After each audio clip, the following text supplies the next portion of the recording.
Here is the IP ring test chamber, which is designed as per IC 60529 to conduct X1, X2, X3, X4 as well as X9 tests.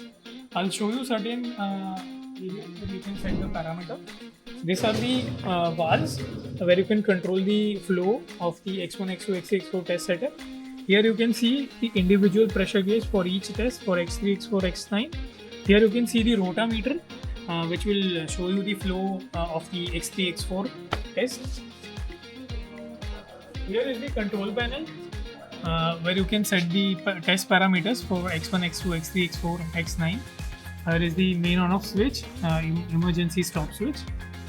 And in the chamber, the above is for IPX1, X2. This is for X3, X4 oscillating tube.